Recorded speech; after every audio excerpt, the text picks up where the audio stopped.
In the middle, off the right-hand side, uppermost as we look at it, is Grade 4. That's Flight Lieutenant Ollie Suckling. He's in his second year on the team.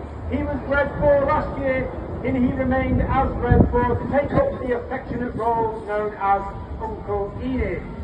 That means he is a mentor for the new pilots, and alongside Grade 1, ensures that the training and the mentorship is completed to the proper level for a RAF pilot, all 3 weeks of training.